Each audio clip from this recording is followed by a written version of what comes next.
Welcome to the Mike Francesa Podcast on the BetRivers Network. Is brought to you by Casamigos Tequila. Casamigos Tequila is brought to you by those who drink it. Hello, everybody, as we get ready for a Pacers and Knicks Game 2 on this Wednesday.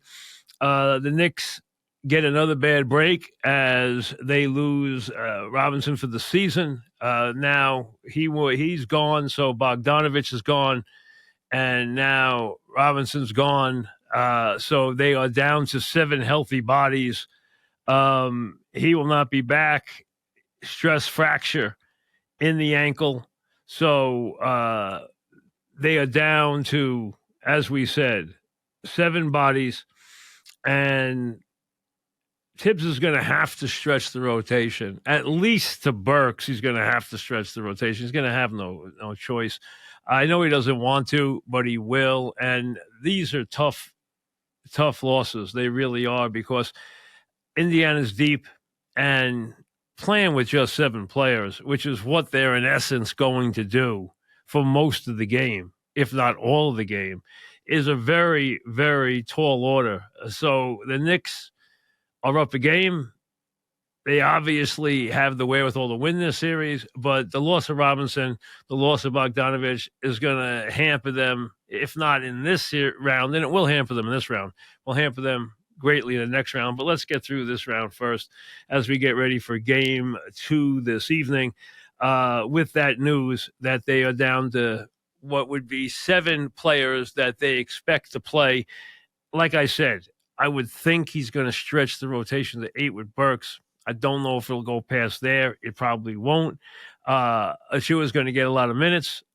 He actually has the athleticism to play in this series fairly well. So I think that he will, and he should be leaned on a little bit more. He will be, but Hartenstein's going to get a lot of minutes. And their Iron Men are going to get Iron Men minutes. There's no question about it. That's just the way it is for the Knicks. It's the way the Knicks are going to go through this. They're going to go through it with these guys playing 45 and up in these games and see where they go. Now, in this series, there's only one game where there's more than one day in between, and that is between games 5 and 6. Game 5 will be next Tuesday. Game 6 will be next Friday. There's the extra day there. Otherwise, it's every other day, which could lead to the Knicks getting worn down. But these guys have been Iron Men, so maybe they can continue to be Iron Men. We will see. As far as the adjustments you expect between games 1 and 2, you know Indiana's upset. Listen, the end of that game was a mess. It was a mess both ways. It was ruled that the call against Turner was the right call. It's the right call in the letter, but you hate to see games. I hate to see games decided by calls like that. They messed up the kickball. All right, they get calls wrong.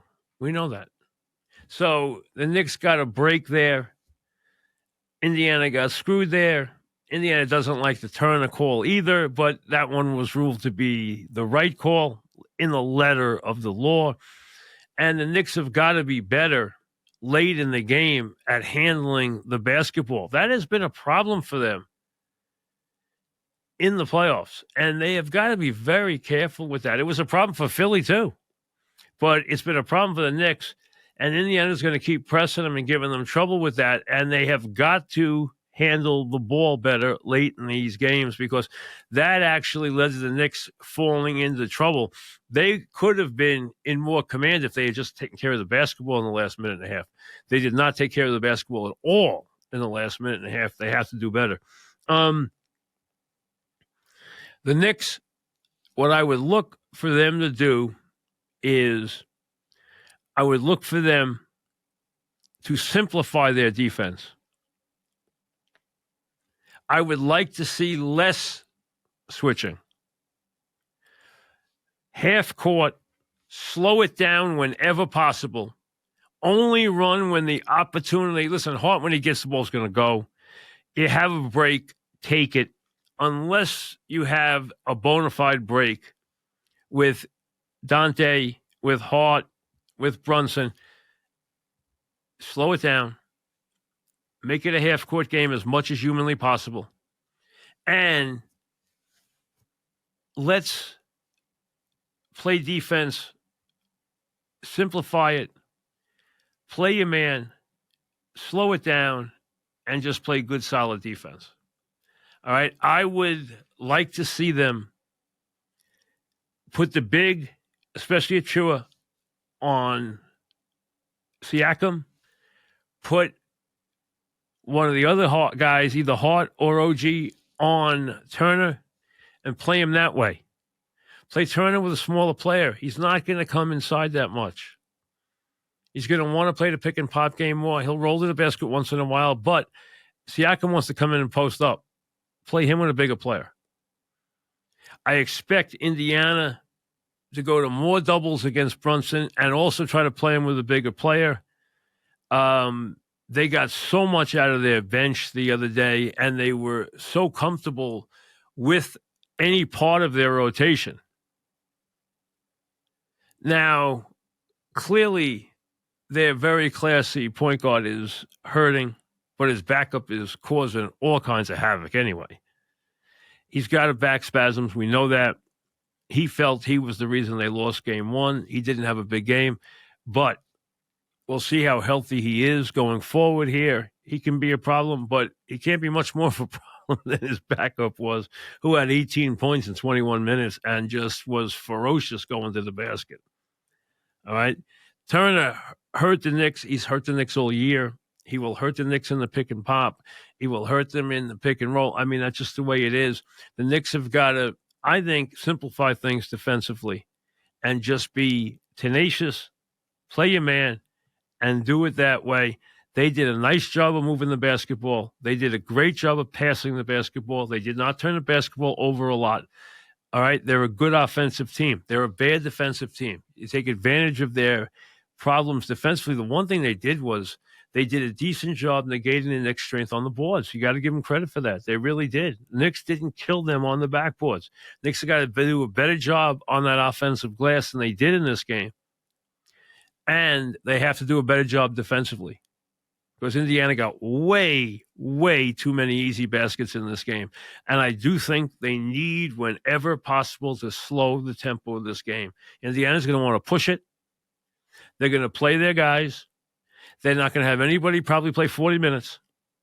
They're going to utilize their bench. They're going to go 9 quality deep, and they have no problem with those guys playing. And the bench killed the Knicks, as we know, in that game. Embarrassed the Knicks in that game. The Knicks have got to go and play their bench guys. They have to. They got to give guys at least a little bit of rest. And they also have to watch against foul trouble because that could be an issue here. I thought Indiana played a very, very good game offensively, and they lost game one. They were very efficient offensively. I can see the Knicks getting into that a little bit more with their defense in this game and make it as much of a half-court game as humanly possible. Get some floor balance. Knock off the Indiana running game as whenever possible. Don't give them easy transition baskets. And figure out how you want to play Turner.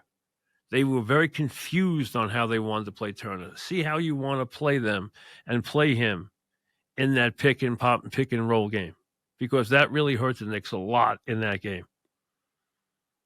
Now, as we said, Knicks down the 7 healthy bodies that they can count on. I would think they'll give Burks the light of day here, and that'll be 8, but for the most part, they're going to play with 7 guys, and it's going to be the way it goes. They got a game. They'd like to get 2 and then at least go to Indiana with that cushion for games 3 and 4, which will be Friday and Sunday. I would think with subtle adjustments, the Knicks can do a better job against Indiana than they did in game 1.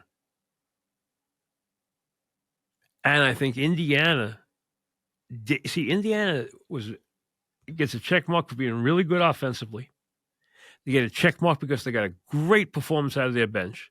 They get a check mark because they got a great performance out of Turner.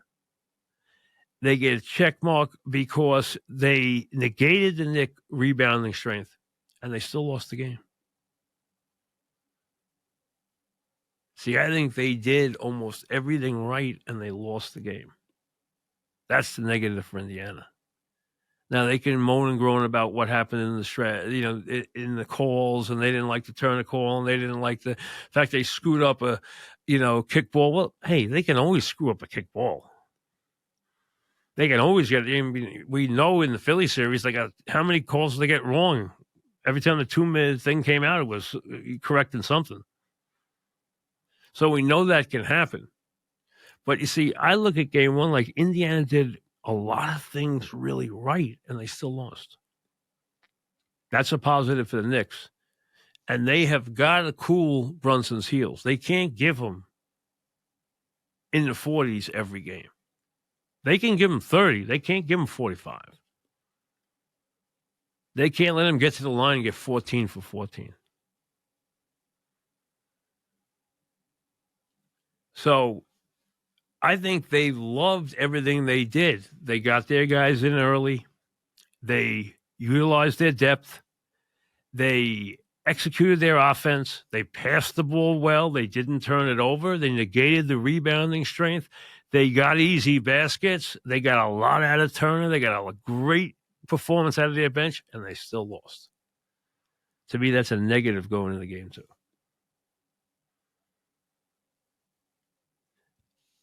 I think we're in for another close game. I think the Knicks can eke it out. I put up another one of those same game parlays.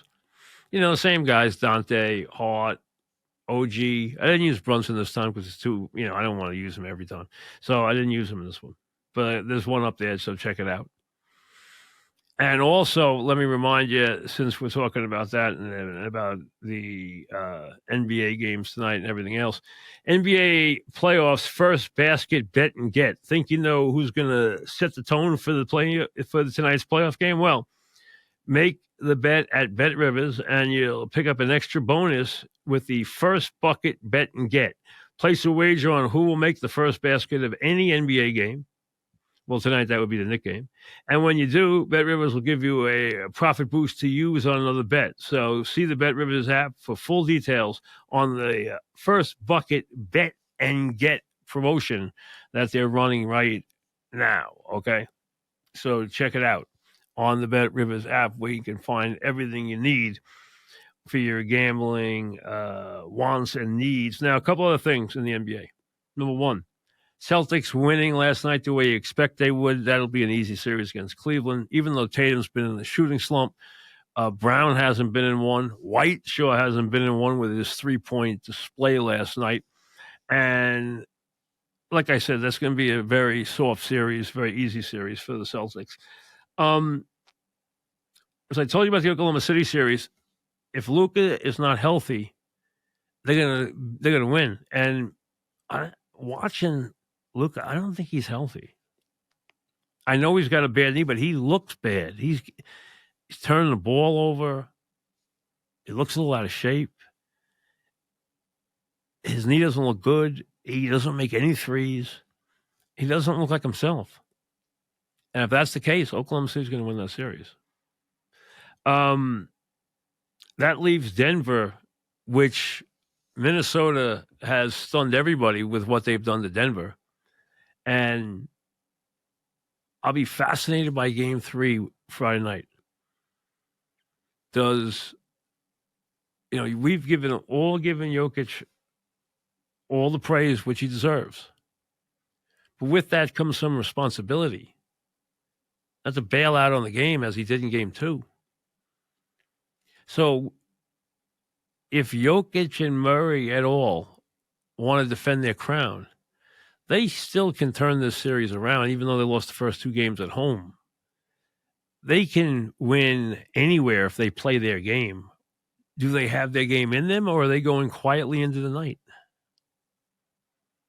We will find out.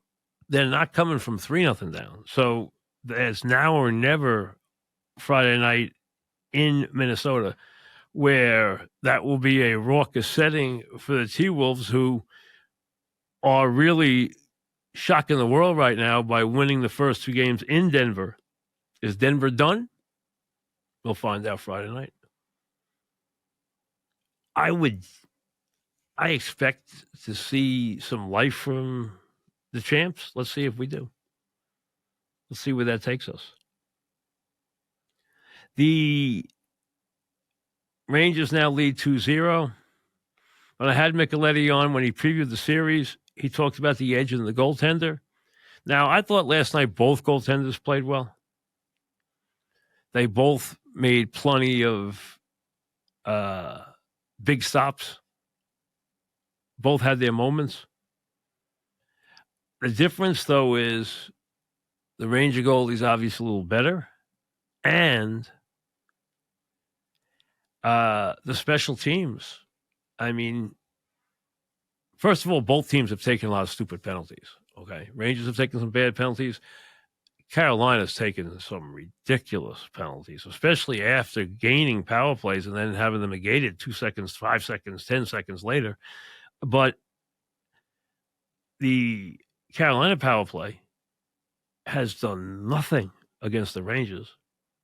Credit the Ranger penalty kill and, give some criticism to the Carolina power play, which is not getting any traffic in front of the net and not taking any shots, and to the Ranger power play, which is very aggressive, getting plenty of action in front of the net and producing very well.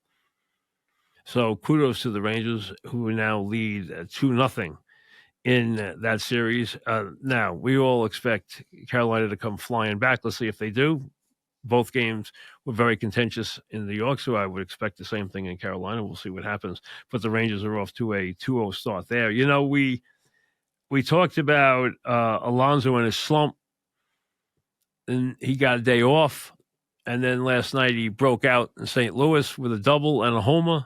So he needed that in the worst way. That should get him, I guess, back on the path. Now let's see. Usually it does. We'll start a little home run streak or a little power streak for him, but that was a big display for him. He needed that in the worst way. Got himself a home run and a double. The Yankees are having a nice homestand. Very quietly in the shadow of Soto, who has gotten so much attention and earned every bit of it with his play, which has been outstanding. Has been as good as advertised, and that's a lot because there were high expectations, and he has exceeded those expectations so far. But very quietly, in those shadows, Verdugo has fit in very, very well. We were all very happy that the Yankees went out and finally balanced their lineup with some left-handed power. But Verdugo has played a good left field. And he, after a little bit of a sluggish start, has gone about his business very nicely. I mean, he's hitting .275. He's got 360 on base. He's got he's got 6 doubles. He's got 5 homers. He's got 17 RBIs. He's got 19 or 20 runs scored. He's played very, very well and fit in very, very well. He's provided exactly what you would hope he would provide. Knock in runs, score runs, play good defense, have some pop, doubles. Hits a lot of doubles. Has 5 home runs, has home run power, should hit 20-plus homers at Yankee Stadium. But he's been a very welcome addition and very seamlessly has fit in very, very well. He really has. You have to like exactly what he has done. And, of course, Soto's going to get all the attention, as he should. He's going to share that spotlight all year with Judge. But Verdugo gives them a very good middle of the order. He's moved up a little bit in the lineup. You can bat him behind the big 2, or you can bat him behind Stanton. He's kind of moved ahead of Rizzo a little bit, which is okay. I mean, either way, it doesn't matter. But in the middle of that lineup, he's a nice, whether he's hitting fifth or hitting sixth or wherever he might be, he's a nice cog in there. He's played well in the field. He's hit well. He's hit consistently. So you're getting exactly what you wanted out of him and allows them to have the depth in the lineup this year, which has been aided by Cabrera's improvement. But, you know, if Rizzo hits to a normal level and Stanton does his regular thing, which means not have too many long droughts and hit the ball hard enough to be dangerous, which he still is, that lineup has plenty of pop to it and plenty of length to it now and some balance to it because you have lefties in that lineup now with Soto and Verdugo and Rizzo that can turn things around now. It's not all right-handed like it was. Yeah, there's still right-handed power there. No question about it, but not as much. And some left-handed power is a welcome sight. And, you know, power hasn't been everything that Soto has supplied. Soto's done everything so far. You know, he's hit, he's played his position well, he's thrown the ball well. He's done everything you would want him to do. He has, like I said, he's been even better than you would have advertised. He is so efficient in his game. His game has such a high level of efficiency, especially at the plate. Very few at bats that aren't very well put together, well conceived, balanced, you know, and extremely dangerous. So, I mean, almost every single at bat is a meaningful at bat for him. He doesn't give away a lot of bats at all. And, you know, he gets his walks, he gets on base. They get plenty of guys on base. They see a lot of pitches at the top of their lineup. And right now, everything's working out okay for them. As Judge starts to get his thing going, and listen, they have a chance to have a good season, no question. Are they great? No. Are they dominant? No. They're in a tough division. I still have some question marks about the pitching, but the lineup is much, much improved and just so much better balanced and deeper than it was in last year's lineup, which was just so pitiful. It was not hard to overcome that, which they have in a very, very big way. Now, a week from Saturday will be the Preakness. And if you're looking for, first of all, the Derby numbers were very good. It was the highest rated Derby on television since 1989. Which is Sunday Silence Easy Goer. So that 3-horse finish, that dynamic 3-horse finish was very good for horse racing, very good rating. It did very well. It does not look like, with the possible exception of Wayne Lucas's horse, and Wayne Lucas likes to run his horses, and he likes to dance every dance. He won an undercard race that day with a 3-year-old in the Pat Day Mile, and he's going to run that horse in the Preakness. He's also going to run his Derby entrant in the Preakness, who finished 17th. That will probably be the only horse from the Kentucky Derby that goes to the Preakness, which means there'll be no Triple Crown talk. The Mystic Dan connections really don't want any part of running in the Preakness. They said the horse came out tired. That pretty much was your good indication. They also said they won't make a decision until next Monday morning. But every indication and every bit of buzz is that they're heading to Saratoga to get ready for the Belmont. McPeak is ready to open up his his Saratoga. Right now, everybody's shipping to Saratoga to get ready for that 4-day Saratoga meet, which the Belmont will be part of, and get ready for Saratoga July. And Oklahoma Training Track is already open, which is a wonderful facility. A lot of these trainers have homes and have places to stay in the Saratoga area, and they bring a lot of their horses there because they're going to be there all the way through late August through Labor Day. So Saratoga is a good operation. You can ship down to Belmont, and you can get your horses ready on the Oklahoma Training Track, which legs your horses up very, very well because it's very deep. Almost all the horses that are staying on the Triple Crown Trail are going or already in Saratoga. Sierra Leone's is in Saratoga getting ready for the Belmont. Anna Marie, the same.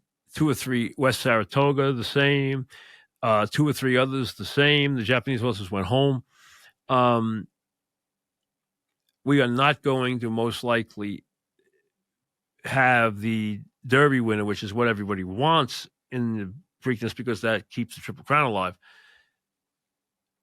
I would say it's 90-10 that the horse is not going in the Preakness, which means the Preakness is without the Derby winner again and without any real Derby feel, and has a whole bunch of new horses, including the Baffert horses, because remember, the Baffert horses are not allowed to run in the Derby because of his disqualifications. And rightly so, because let's be honest, he drugged the horses. So he's got the favorites. Muth is going to be the favorite and the likely winner in the Preakness. And then he'll ship that horse to Saratoga for the Belmont, I would think. But Muth, Imagination, there's a couple of horses coming through the Baltimore route that are going to run in the Preakness. The Illinois Derby winner is most likely going to run in the Preakness. There's a couple of others that have been training in New York that are going to run in the Preakness, including Wine Stewart, I think, and a couple others.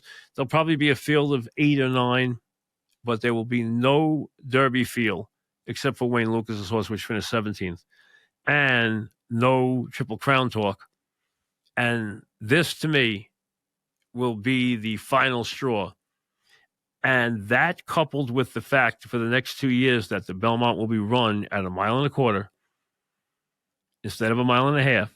Nobody wants the 1.5 miles anyway, because the 1.25 miles is a classic breeding race and is a distance that they run. They don't run 1.5 miles.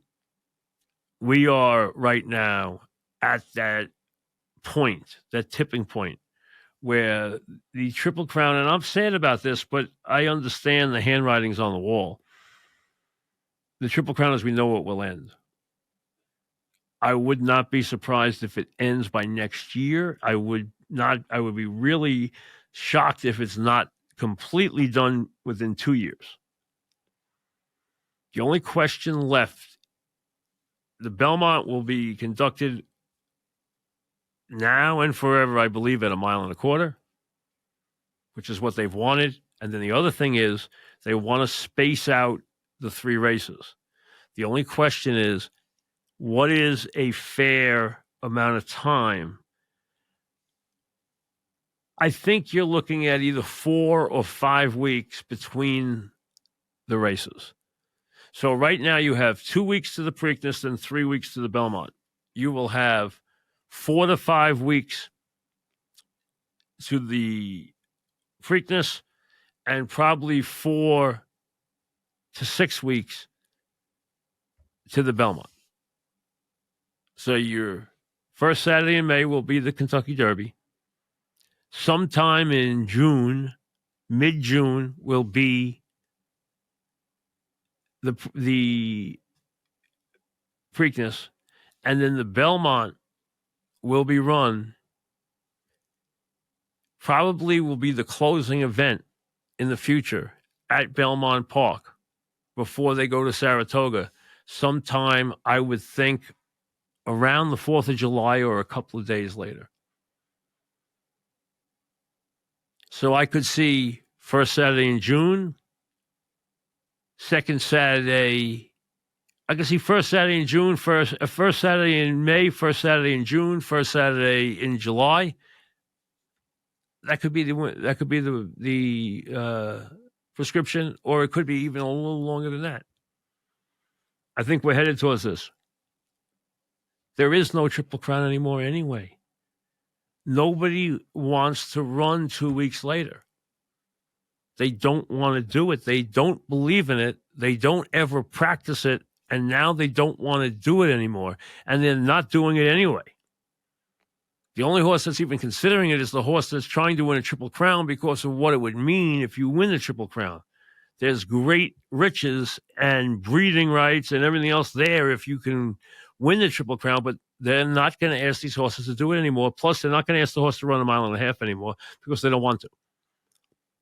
And that makes the Belmont a far better breeding race at a mile and a quarter. At a mile and a half, it's worthless.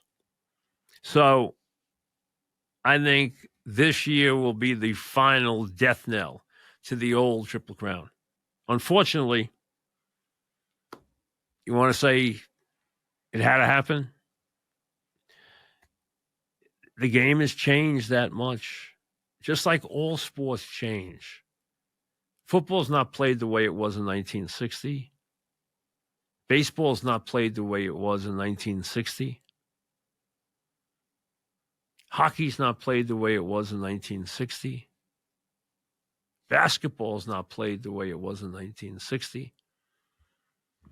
Horse racing's going to change too, unfortunately. And I'm sad about it, I admit, because it's going to take away the history, because it's a completely different set of encyclopedias. It'll be far easier to do it than in the old days, but it's still a great thing to do, and it will just be the new Triple Crown. There'll be no way around that. This is the Mike Francesa Podcast, of course, on the BetRivers Network, brought to you by Casamigos Tequila, and we will get to some emails right after this. If you want to send me some emails, send them to Mike Francesa Podcast at gmail.com. Gmail.com. AJ, I'm just curious, what similarities do you see in Anthony Edwards compared to Michael Jordan? Well, you knew that wouldn't take long. Listen, what Edwards is doing right now is incredibly impressive. Let me see a body of work. You're seeing some amazing things here from Edwards, from Brunson. Brunson and his string of 40-point playoff performances, you're talking about only a handful of guys have ever done that before in the history of the NBA. Bernard King, with his great performance that year.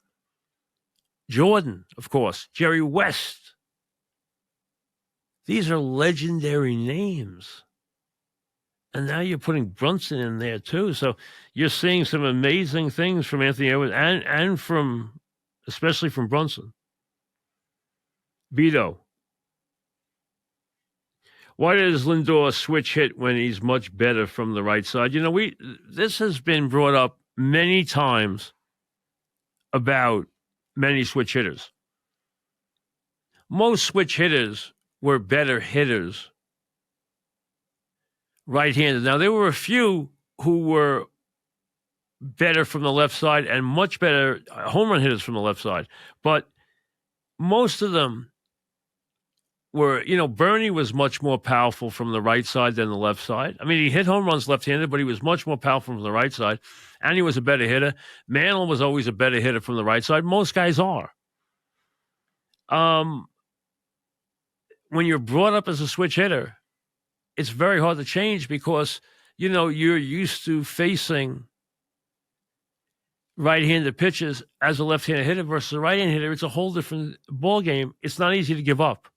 And unless it is really something that is impactful over a long period of time, I don't think it will change. We've heard this before. We will hear it again. We'll just see how stark the numbers are when the season's over. Did you watch any of the Tom Brady roast? It's funny. Douglas asked that. It was hard to ignore. First of all, my son Harrison kept bringing up, Dad, did you see this joke? Did you see that joke? Did you see this joke? Did you see that? So he was like reading them to me over a period of days or mentioning to me everywhere we were going and we were in the car or here or there. Did you see what this guy said? Did you see this joke? The Peyton Manning joke, which I saw about, hey, I play golf with Tom Brady. My handicap 6.4. His is that he can't win a big game against my baby brother. That guy, good joke. Belichick jokes. One you can't repeat right here. Kraft jokes about Belichick. So this got a lot of attention. I can tell you that I did not watch it. I heard it was done on Netflix. I am not compelled to go back and watch it, but I never was that big a roast guy anyway. But it sounds like it got a lot of attention, and it sounds like some of the people were funny. So, hey. And it sounds like Ben Affleck was real bad, according to the reports. So that would make me want to see what Ben Affleck was, just to see how bad he really was. Tom asks, it does not feel sustainable for the Knicks to continue this run without using their bench at all. What do you think? Well, first of all, 2 guys are gone. So there's not much they can do about that. They don't have any real quality that they feel they have past 7. Burks will not kill them if he plays. I don't see anybody else playing a lot past Burks. So there's not really much they can do. And listen, is it a loss? Yeah, Bogdanovich is a loss. Robinson's those are big losses. It's going to make this series a lot harder than it would have been if they were both here. No question about it. Down to 7 healthy players in your rotation is tough. It's tough from a foul standpoint. It's tough from the idea of going through a grueling series standpoint. So if you're saying it does not feel sustainable, you might be right. Now, this is interesting because I didn't see this beforehand. I think Verdugo has been underrated. And it was a good pickup by Cashman. Hey, I think Michael's 100% right. I didn't see these beforehand. I just saw them now for the first time. I noticed that last night because I turned the game on and saw Verdugo hit a home run, which made me think, hey, you know what? I went through Verdugo's numbers. I looked at his overall game last night. Obviously, when they, beat up on the Astros, and I said, Verdugo hasn't gotten a lot of mention. Let me mention him this morning. And yes, he's been very good. So far, it's been a very good pickup. I liked the pickup when it happened. I thought it was a very positive pickup. I thought it made plenty of sense. And I think he's going to have a good year. I think he's made for Yankee Stadium. And he seems to have fit in very, very well. Some guys come into the lineup and they just don't seem comfortable at all. Some guys come into New York, they come into the lineup, they come into the Yankees, and you just say, they just don't fit. I think from day one, Soto has fit like a glove, and I think so has Verdugo. So I think these are 2 guys who you'd have to say were very, very good fits from the day they got here. See, I thought Rizzo fit well from the day he got here. I thought he came in and he just fit very, very well. I think he really did. I think he's starting to show some wear and tear, but I think he, came in and just fit in. Now, he and Judge became exceedingly close, which we know, too, because they've become like the best of friends. So we know that's the case. But I happen to agree with this, and it's, was on somebody's mind here as it was on mine after last night with Verdugo hitting the big home run early in the game last night and getting things started and continuing to play at a very, very good level. We'll be on tonight after the Knicks game. The Knicks game tonight is, I believe, an 8:00 tip. So let me make sure that for sure. I'm pretty sure it is. Yeah, 8:00 tonight, TNT. Game 2, you've probably heard that Robinson's out for the rest of the playoffs. So the Knicks are down to, with no Bogdanovich, 7 healthy bodies. I think Burks will join the light of day tonight and be added into the rotation so it gets back to 8. But 7's what he feels very comfortable with. We'll see how much he uses the 8th, if he uses the 8th at all. And, hey, it's going to be a factor. You'd like to be a little deeper. You don't have to be that much deeper. You can live with the right 8-man rotation, but right now 7 is pushing it a little bit. And it's definitely pushing it in terms of foul trouble. Now, they're not going to run into the problems they had with Embiid in this series. But in another series, they could run into definite problems with numbers when it comes to playing certain players as they go forward, if they do go forward with only this many players, because, with 7 guys, you can have a rough night in the foul department and be playing a lot of guys you don't want to play. But Knicks will try to keep it going. They seem to be able, this team seems to have a knack for being able to put together whatever they need. You take something away, they do something else. You give them problems in one area, they'll give you problems in another area. They'll give you effort here. They'll push and they'll grind and they'll do whatever they need to do to hang in there. And let's be honest, they are an easy group to root for, a fun group to watch. And this is a terrific ride for as long as it goes. And we just hope it continues and continues at least into the next round. And with 7 guys, it's getting kind of tough. But hopefully they can push through this series, which is not going to be easy. Especially now we're down to 7 players. But this team has a real identity and a toughness and a real grit to it that the coach and the players deserve a great deal of credit for what they've put forth and what they continue to put forth in these playoffs. We'll see you tonight.